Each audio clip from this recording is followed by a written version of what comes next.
Good morning.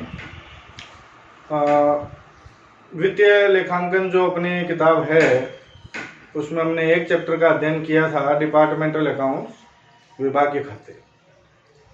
उसके question मैं आज भेजूंगा, कल नहीं भेज पाया था, तो होमवर्क के लिए आपको कुछ क्वेश्चन भेजूंगा। उन क्वेश्चनों को आप आराम से देखिए, समझिए, कोई समस्या होती है तो पूछ लेनी है। उसके बाद अब नया चैप्टर हम स्टार्ट कर रहे हैं। इसी बुक का है शाखा खाते, ब्रांच अकाउंट्स। शाखा खाते जो होते हैं, ब्रांचेज।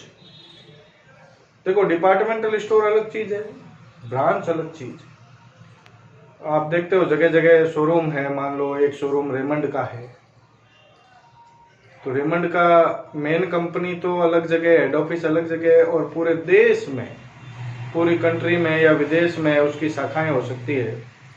इसी तरह से मान लो बड़े बड़े कपड़ों के जो शोरूम होते हैं, आप देखते हो पूरे देश में इसकी शाखाएं होती है। तो मीन्स इतनी सारी शाखाएं, मान लो जैसे बाटा कंपनी है, जूते बनाने की कंपनी, आपको पता है बाटा कंपनी की कितनी शाखाएं हैं? जहां तक मैं समझता हूं हर जिले में लगभग 8 से 10 शाखाएं हैं। अब तो धीरे धीरे कम होने लग गई, पहले बहुत होती थी, अब धीरे धीरे कम हो गई है। तो आज पूरे भारत में मान लो बाटा कंपनी की 5000 शाखाएं, 5000 ब्रांच है। उन ब्रांचेज में सारा काम हेड ऑफिस के निर्देशों के अनुसार होता है, जो हेड ऑफिस निर्देश देता है।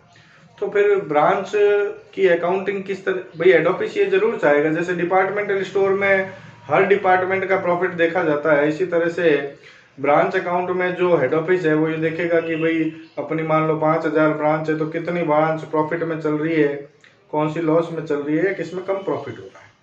तो उसके हिसाब से उसको भी डिसीजन लेना होता है कि भाई ब्रांच सारी जो है वो प्रॉफिट में आए, लॉस में कोई नहीं हो। तो अब देखो, ब्रांच अकाउंट जब हम पढ़ रहे हैं तो पहली बात हम ये कर लें कि शाखाओं को हम दो भागों में बांट सकते हैं। एक होती है आश्रित शाखाएं,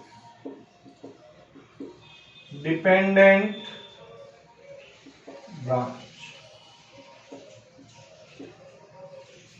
एक होती है स्वतंत्र शाखाएं,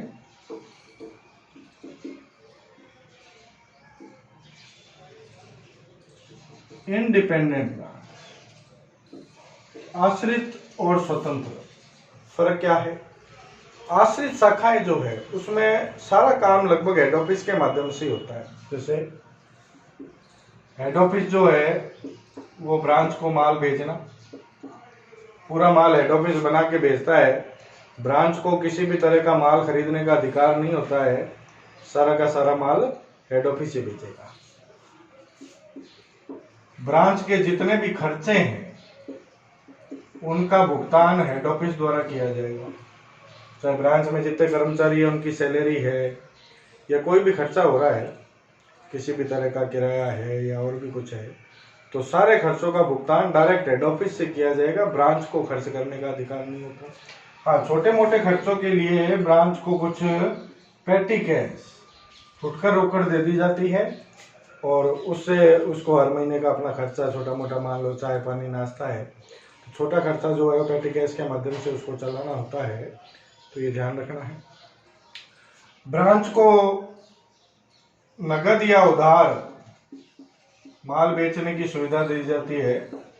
ब्रांच चाहे तो नगद या उधार माल बेच सकती है, लेकिन सामान्यतया हम बात करें तो ब्रांच को केवल नगद माल बेचने का ही अधिकार होता है। उधार माल बेचने का अधिकार ब्रांच को नहीं दिया जाता है सामान्य परिस्थितियों में, तो नगद माल ही बेचा जाता है।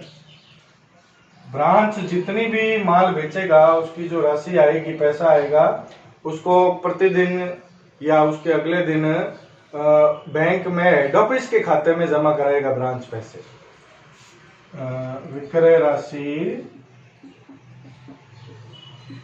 हेड ऑफिस, प्रधान कार्यालय के खाते में जमा करवाना। हमेशा जो भी राशि कलेक्ट होगी विक्रय की वो हेड ऑफिस के खाते में जमा करवाई जाएगी, पूरी की पूरी राशि। कुछ भी खर्चे काट नहीं सकती ब्रांच, क्योंकि खर्चों का भुगतान कहाँ से होना है, हेड ऑफिस से होना है। तो ब्रांच को अधिकार ही नहीं है उसमें से कोई राशि काटने का। जितनी राशि आई है पूरी की पूरी हेड ऑफिस के खाते में जमा करा दी जाती है। और सामान्यतः जैसे मैंने आपको बताया, ब्रांच को केवल नगद माल बेचने का ही अधिकार होता है, उधार माल बेचने का अधिकार सामान्यतः नहीं दिया जाता। कुछ ब्रांचेज को दे दिया जाता है जो उसमें हेड ऑफिस की इच्छा पर निर्भर करता है, लेकिन सामान्यतः नगद माल ही सारा बेचा जाता है। तो सारी राशि जितनी कलेक्ट होगी वो दूसरे दिन हेड ऑफिस को भेजी जाएगी। अकाउंट्स, ब्रांच के अकाउंट्स मेंटेन कौन करेगा? ब्रांच में साल भर में कितना लाभ कमाया या जो जो ट्रांजैक्शन हुए हैं ब्रांच के, तो ब्रांच के अकाउंट मेंटेन हमेशा हेड ऑफिस करेगा। हेड ऑफिस ब्रांच का खाता बनाएगा, चाहे किसी भी विधि से बनाए। 4 विधियां होती है, अभी मैं आपको बताऊंगा। तो किसी भी विधि से बनाए ब्रांच अकाउंट मेंटेन कर, हेड ऑफिस अकाउंट मेंटेन करेगा सारे के सारे। और जो भी ब्रांच का लाभ हानि है वो कैलकुलेट करके और देखेगा कि भाई हमारी ब्रांच सही तरीके से चल रही है या नहीं चल रही है। यदि ब्रांच सही तरीके से नहीं चल रही है या लाभ कमा के नहीं दे रही है या कम लाभ हो रहा है तो उसके बारे में उपयुक्त डिसीजन लिया जाएगा। यदि लाभ कम हो रहा है तो बढ़ाने की कोशिश की जाएगी, लॉस में है तो उस लॉस से निकाल के प्रॉफिट में लाने की कोशिश की जाएगी। और मान लो कई सालों से लॉस में चल रही है, प्रॉफिट में आ ही नहीं रही है, तो फिर उस ब्रांच को बंद कर दिया जाएगा हेड ऑफिस के द्वारा। तो ये सब डिसीजन जो है वो हेड ऑफिस अकाउंट बना के लेता है। देखो, स्वतंत्र शाखाओं में और आश्रित शाखाओं में मुख्य रूप से यही फर्क है। स्वतंत्र शाखाओं में देखो, स्वतंत्र शाखाओं को माल खरीदने का भी अधिकार होता है, हेड ऑफिस से भी माल आता है और उनको खुद को अधिकार भी दे दिया जाता है कि भी आप चाहो तो बाहर से माल भी खरीद सकते हो, ठीक है ना। खर्चों का भुगतान स्वयं कर सकती है स्वतंत्र शाखाएं, चाहे तो हेड ऑफिस भी कर सकता है। ब्रांच को भी अधिकार दिया जा सकता है, भाई आप जो खर्चे हो रहे हैं उसका भुगतान कर सकते हो। पेटी कैश की जरूरत पड़ेगी नहीं, नगद या उधार दोनों ऑप्शन दिए जाते हैं। विक्रय राशि प्रधान कार्यालय में हमेशा जमा कराने की जरूरत नहीं, क्योंकि खाते खुद मेंटेन कर रही है तो ब्रांच का खाता ही खुला हुआ हो सकता है, उसमें कोई दिक्कत नहीं है। और मुख्य चीज जो है वो खाते, अकाउंट्स जो है वो ब्रांच अपने खुद तैयार करेगी। स्वतंत्र शाखा है, इंडिपेंडेंट ब्रांच है, तो वो अपने अकाउंट खुद तैयार करेगी। वो अकाउंट तैयार करने के लिए हेड ऑफिस पर निर्भर नहीं है। आश्रित शाखाएं पूर्णतया हेड ऑफिस पर निर्भर है हर चीज के लिए, यहां तक कि खाते तैयार करने के लिए भी, कि खाते जो तैयार होंगे वो सारे के सारे कौन तैयार करेगा? हेड ऑफिस ही तैयार करेगा।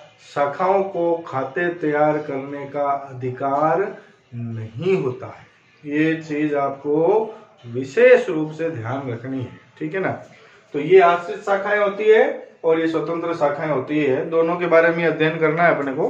तो सबसे पहले हम आश्रित शाखाओं का पॉइंट लिया है हमने, तो मैंने आपको बता दिया आश्रित शाखाओं में क्या क्या मुख्य चीजें होती है, कि जो माल भेजा जाता है वो हेड ऑफिस भेजता है, खर्चों का भुगतान हेड ऑफिस करता है, छोटे मोटे खर्चों के लिए हेड ऑफिस ब्रांच को पेटी कैश दे देता है, कुछ फुटकर राशि हर महीने की 1 तारीख को दे देता है, उसी में से खर्चे करने होते हैं छोटे मोटे। और अगला महीना जब आएगा 1 तारीख का तो फिर पेटी कैश जितनी खत्म हो गई है पिछले महीने में उतनी पेटी कैश फिर से दे दी जाएगी। नगद या उधार माल बेचने की सुविधा दी जाती है ब्रांच को, लेकिन मुख्यतया माल को नगद बेचने का इंस्ट्रक्शन होता है कि भाई माल उधार नहीं बेचना है। विक्रय राशि जो भी होगी वो प्रतिदिन या अगले दिन हेड ऑफिस के बैंक खाते में जमा करानी पड़ेगी। तो ये भी इम्पोर्टेंट पॉइंट है। और सबसे इम्पोर्टेंट पॉइंट कि जो खाते तैयार होंगे, अकाउंट तैयार होंगे, वो सारे के सारे हेड ऑफिस ही तैयार करेगा, ब्रांच को खाते तैयार करने का अधिकार नहीं होता है। अब बात करते हैं कि जो खाते तैयार करने हैं, हेड ऑफिस खाते तैयार करेगा, तो खाते तैयार कैसे करेगा हेड ऑफिस, मुख्य बात अपनी यही।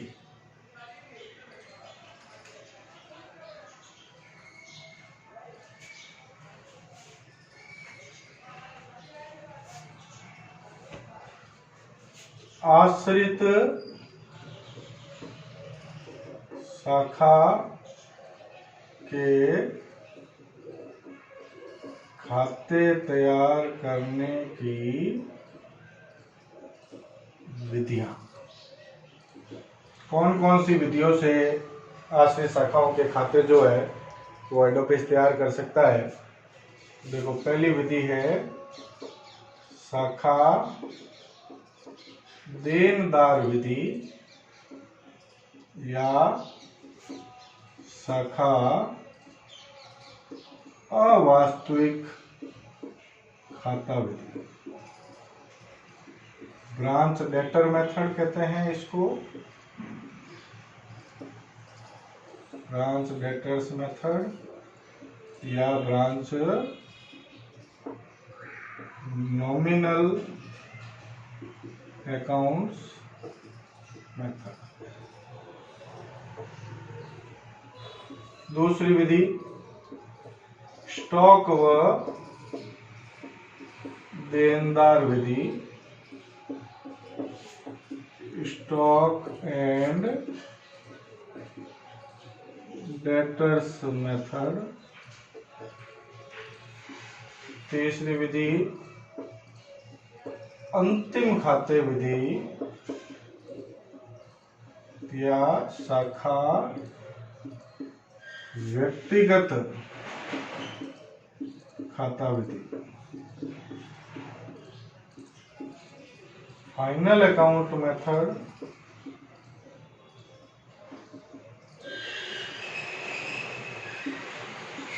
या ब्रांच पर्सनल अकाउंट मेथड। चौथी विधि थोक मूल्य विधि, होलसेल प्राइस मेथड। मुख्य रूप से ये चार विधियां होती है आश्रित शाखाओं की दशा में, जहाँ हेड ऑफिस जो है इन चार में से किसी एक विधि से शाखा के खाते तैयार कर लेता है। मुख्य रूप से एक और दो विधियां काम आती है, ये तीसरी कम आती है और चौथी जो है ये ना के बराबर काम आती है। तो अपनी मुख्य विधियां ये दो तो है ही, शाखा देनदार विधि या शाखा वास्तविक खाता विधि, और सबसे इम्पोर्टेंट जो है वो है स्टॉक एंड डेटर मेथड। और सामान्यतया एग्जाम में, परीक्षा में इस मेथड का क्वेश्चन आता है। तो ये दो विधियां तो बहुत ही इम्पोर्टेंट है, ये थोड़ी कम इम्पोर्टेंट है और ये बिल्कुल भी इम्पोर्टेंट नहीं है। तो इन चार विधियों से हेड ऑफिस जो है वो ब्रांच के खाते तैयार कर सकता है। ऐसी ब्रांचेज जो आश्रित शाखाएं हैं, डिपेंडेंट ब्रांच है, उनके खाते इन विधियों से तैयार किए जा सकते हैं। तो नेक्स्ट वीडियो में हम अलग अलग विधियों का अध्ययन करेंगे। सबसे पहले हम पहली विधि लेंगे शाखा देनदार विधि या शाखा अवास्तविक खाता विधि। तो इसमें ब्रांच का एक अकाउंट बनाया जाता है और ब्रांच अकाउंट में ब्रांच से के साथ में हेड ऑफिस के जो जो ट्रांजैक्शन हुए हैं वो सारे ट्रांजैक्शन लिखे जाते हैं और उसी अकाउंट से लाभ हानि जो है वो ज्ञात कर ली जाती है। तो इसकी जनरल एंट्रीज कैसे होगी, इसका खाता कैसे बनेगा, इन सब चीज़ों के बारे में हमें डिटेल से अध्ययन करना है। और स्टॉक एंड देनदार विधि भी, इस तरह सारी विधियों का अध्ययन करना है। तो पहली विधि जो है वो नेक्स्ट वीडियो में मैं आपको बताऊंगा कि किस तरह से शाखा देनदार विधि या शाखा अवास्तविक खाता विधि जो होती है उसमें हेड ऑफिस खाते जो है वो किस तरह से तैयार करता है, इसके बारे में अध्ययन करेंगे। तो आज जो वीडियो मैंने आपको मेन इंट्रोडक्टरी पार्ट जो है ब्रांच अकाउंट्स का उसके ऊपर बनाया है, तो आप आराम से वीडियो को देखिए, समझिए बात को। कोई समस्या होती है आप पूछ सकते हो, उसमें कोई दिक्कत है नहीं, आपको पता है। लेकिन पढ़ोगे तभी काम चलेगा, बिना पढ़ाई के तो काम चलेगा नहीं। तो आराम से वीडियो को देखिए, समझिए, फिर कल हम पहली विधि के बारे में अध्ययन करेंगे और फिर इसके कुछ प्रैक्टिकल न्यूमेरिकल क्वेश्चंस भी करेंगे ताकि आराम से आप लोगों का टॉपिक जो है वो क्लियर हो जाए। अच्छा टॉपिक है, इम्पोर्टेंट टॉपिक है, तो बड़े ध्यान से देखिए इसको। धन्यवाद।